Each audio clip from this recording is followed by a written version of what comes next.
Lesson 12.7 is signs of trig functions. So I've got the three basic here, sine, cosine, tangent. What I really need you to be able to visualize is that sine of any angle is always the opposite. And so the opposite sides of the triangle to this angle always become the y value. So if I think of this height here, since it's in quadrant 1 and it's going up, that's a positive value.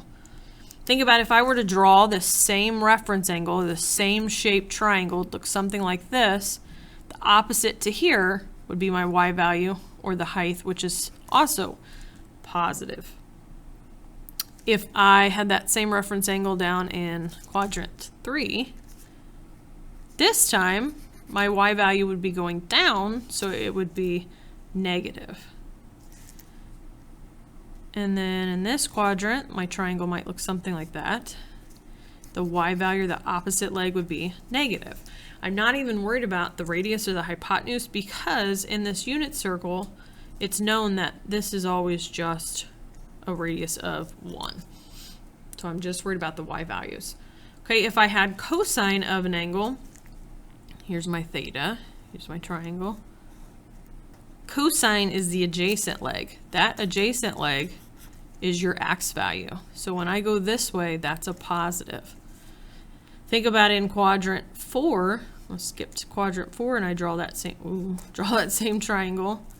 I still have this as my adjacent leg, which is positive. So when I go to the right, that's in quadrant 1 and 4, I'm positive. But what happens if I'm in quadrant 2 or 3? If I need to have the adjacent leg to this angle, I'm going to use the x-axis going to the left. Those are negatives. So I'm positive here and here, but I'm negative here and here. And sine, I was positive when I go up, negative when I'm in the bottom two quadrants. And then tangent's weird because tangent is y over x. Reminds me of slope. Okay, so right now, if this is my theta, and I want to compare y to x, this is positive because I'm going up, this is positive because I'm going right. Positive divided by positive makes positive. Think about this slope, it's positive. Let's go in quadrant 2. Same shaped triangle. Y, this y value goes up, so it's positive, but the x value is negative. If I were to take a positive divided by a negative, I result in a negative. Quadrant 3, from this angle, I would have a negative y value divided by a negative x value. Negative divided by negative actually equals positive in quadrant 3. And this slope is positive. This slope's negative, and then you've probably guessed it. In quadrant 4, you're taking a negative y divided by a positive x. That gets a negative slope. So tangents are positive in the diagonal quadrants 1 and 3, but they're negative in quadrants 2 and 4 because you're dividing different signs. And so real quick, let's jump to the table. This is just for your notes' sake. These are the different quadrants. There's a little mnemonic device here. We're going to say all students take classes. This means all trig functions are positive. This is where sine is positive. This is where tangent's positive. And this is where cosine is positive. And so they're all positive here, but then they're positive in one other quadrant. So sine is the top two, because this is where y's are positive. Cosine is the right two, because that's where x's are positive.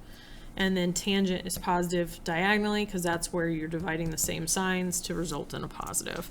So you could write that sine, and then it's reciprocal cosecant, because it's reciprocal, you're just using the same numbers but flipping, would be positive in 1 and 2, negative in 3 and 4. Cosine and its reciprocal are positive in 1 and 4, so they'd be negative in 2 and 3. Tangent and its reciprocal, cotangent, is positive in 1 and 3, because we talked about here and here, but negative in 2 and 4. So maybe that'll help you. So what you're going to have is multiple choice here. This says, in which quadrant does the angle have to lie if the following statements are true? If the sine of your angle is greater than 0, that means positive. Let's think about where that could be. Where's sine positive? Where it's above the x-axis, where positive y is. Secant of your angle is negative. It's less than 0. Secant goes with cosine, which is your x's. Where is, out of these two options, where is cosine going to be negative? This one. So that would be quadrant 2. Tangent, negative. That happens here, and then it's diagonal here. Where is cosine positive? Out of these two, cosine is positive when x is positive, so it would be quadrant 4. And number 3, cosecant goes with sine.